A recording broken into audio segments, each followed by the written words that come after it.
Hello everyone, welcome to PLC Perfect Learning Club. Today I am Sapna Verma and I will teach you English grammar. So start करते हैं हमारा first topic और हमारा first topic है formal letter. तो आज इस email के जमाने में हम आपको पत्र यानी कि लेटर लिखना सिखाएंगे. वैसे तो हमने सिर्फ लेटर के नाम पे एक ही लेटर लिखा होगा, वो भी स्कूल की छुट्टी मारने वाला लेटर. तो वैसे तो लेटर बहुत सारे प्रकार के होते हैं, तो आज हम पढ़ाएंगे आपको फॉर्मल लेटर. तो फॉर्मल लेटर वैसे तो फॉर्मल लेटर 8 मार्क्स का होता है. 8 मार्क्स का होता है. तो 8 मार्क्स में पहले कंटेंट,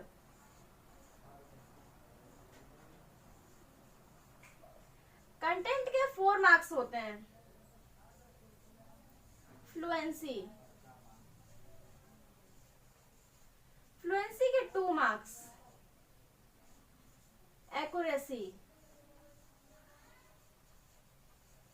एक्यूरेसी के भी 2 मार्क्स होते हैं. फ्लुएंसी और एक्यूरेसी के 2 मार्क्स. ये 4 मार्क्स बिल्कुल बच्चों का खेल है, ये आप आरामी से अपने पॉकेट में कर सकते हैं. तो ये 4 मार्क्स तो बहुत ही इजी होते हैं लाना. तो स्टार्ट करते हैं आप फॉर्मल लेटर. तो इसमें सबसे पहले क्या आता है? इसमें सबसे पहले लिखा जाता है sender, sender's address, address. Sender's address में हमें अपना एड्रेस लिखना होता है, यानी कि तुम कौन हो और कहां से हो.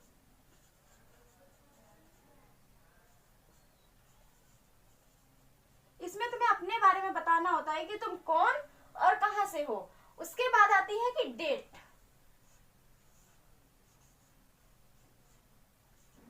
उसके बाद डेट आती है. डेट, डेट आप जिस दिन ये लेटर दे रहे हैं उस दिन की हमें डेट लिखनी होती है. तो डेट बेसिकली 2 तरीके से लिखी जाती है, जैसे कि 10 जून 2021.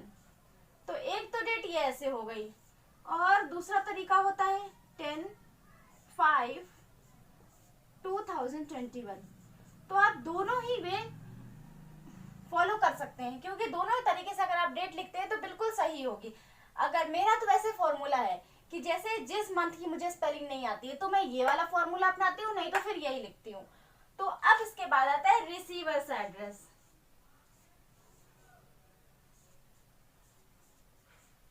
रिसीवर्स एड्रेस,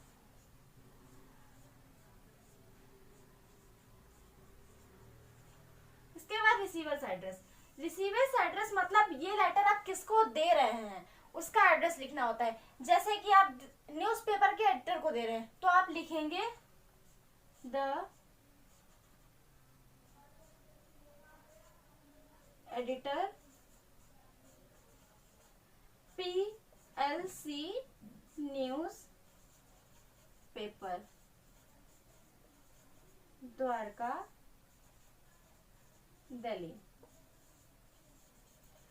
अब न्यूज़पेपर को अगर लिखेंगे तो आप लिखेंगे द एडिटर. अगर आप किसी शॉपकीपर को लिख रहे हैं तो आप लिखेंगे द मैनेजर, फिर शॉप का नाम, उसके बाद वो शॉप कहाँ पड़ती है आप ये लिख सकते हैं. आप जहाँ के भी रहने वाले हैं और जहाँ भी ये लेटर आपको पहुंचाना है वहां का आपको यहाँ पर एड्रेस डालना होगा. तो अब इसके बाद आता है सब्जेक्ट.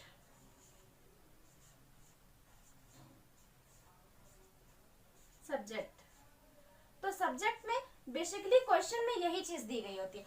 सब्जेक्ट में मतलब क्वेश्चन में बेसिकली सब्जेक्ट ही दिया होता है, और सब्जेक्ट में हमें लिखना होता है कि ये लेटर हमने क्यों लिखा है. और ज्यादातर लोग सब्जेक्ट तो लिख ही लेते हैं. तो सब्जेक्ट में यहाँ पर आ गया, मैं एयर पोल्यूशन पे लिख रही हूँ लेटर. तो air pollution in Delhi, Delhi. तो ये तो हो गया सब्जेक्ट.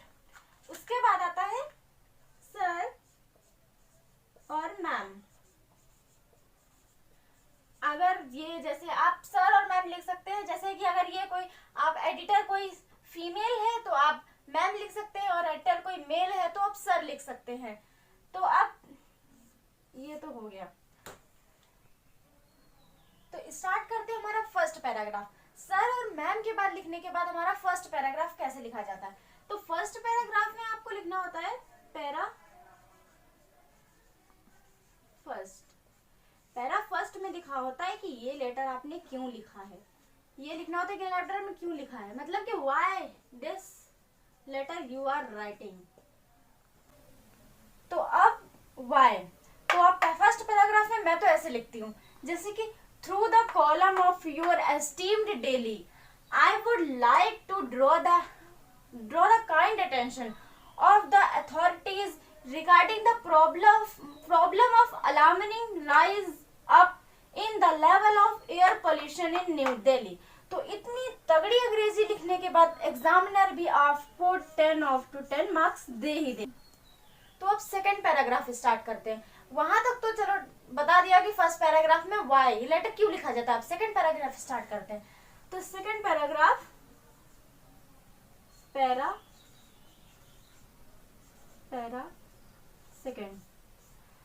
सेकंड में कंटेंट लिखा जाता है कि लेटर आपने किस वजह से लिखा हुआ है, और पैरा सेकंड में आप कंटेंट लिखते हैं। तो मेन कंटेंट लिखा जाता है पैरा सेकंड में। जैसे कि आपको एयर पोल्यूशन के बारे में कोई भी दो प्रॉब्लम्स यहाँ लिख देनी होती है, प्रॉब्लम्स, कोई भी दो इफेक्ट्स लिख देने होते हैं एयर पोल्यूशन की वजह से जितने इफेक्ट्स हो रहे हैं, और फिर उसके बाद कॉजेज, कोई भी आप 2-3 पॉइंट कॉजेज के लिख देते हैं। जैसे प्रॉब्लम में होता है कि आई प्रॉब्लम हो रही है, उसके बाद अस्थमा के बारे में लिख सकते हैं, किससे लोगों को अस्थमा हो रहा है, कैंसर हो रहा है, तो आप ये लिख सकते हैं। और इफेक्ट्स में जैसे कि ग्लोबल वार्मिंग हो रही है, ग्लोबल वार्मिंग, एयर पोल्यूशन हो रहा है, बहुत सारे इफेक्ट्स भी होते हैं, आप जो मन हो वो लिख सकते हैं। इसके बाद कॉजेज, मतलब कि ये पोल्यूशन क्यों हो रहा है। कॉजेज जैसे कार की वजह से एयर पोल्यूशन हो रहा है, बाइक की वजह से हो रहा है, और बहुत सारी बाइक एक्सेट्रा, जैसे कि बहुत सारे ट्रक्स चलते हैं उसके धुएं की वजह से एयर पोल्यूशन होता है। तो ये आप मेन कंटेंट में अगर आप ये ऐसे लिखेंगे तो आपको कंटेंट के 4 मार्क्स मिल जाएंगे। तो अब आता है थर्ड पैराग्राफ। थर्ड पैराग्राफ होता है पैरा थर्ड। पैरा थर्ड में सॉल्यूशन और सजेशन।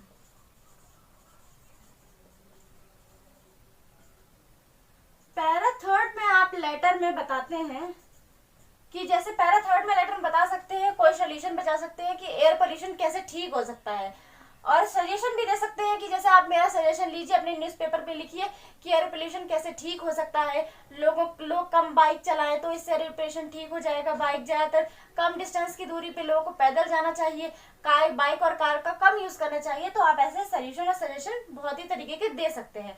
अब इसके बाद थर्ड पैराग्राफ के बाद, तो इसके बाद आप जैसे थर्ड पैराग्राफ हो गया, उसके बाद आप लिख सकते हैं कि जैसे आप अपने तरफ से भी लिख सकते हैं, वैसे तो आप ऐसे लिख दीजिए तो ठीक ज्यादा रहेगा। तो इसके बाद आप लिखेंगे कि I hope you will bring the attention of authority, spread awareness by publishing about this issue in your newspaper. इतना लिखने के बाद अब आप आखिरी में लिखते हैं थैंकिंग you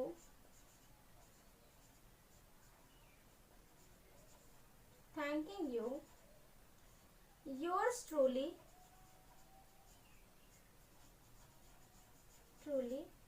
XYZ। तो XYZ अगर क्वेश्चन में आपको नाम दिया है, सीता, गीता, रामू, आयुष, कुछ भी नाम दिया है तो आप यहाँ पर लिख सकते हैं, नाम लिख सकते हैं। और अगर क्वेश्चन में नाम नहीं दिया है तो सीधा आप डायरेक्टली XYZ लिख सकते हैं। तो ये हमारा फॉर्मल लेटर खत्म हुआ। थैंक यू, मिलते हैं नेक्स्ट वीडियो में।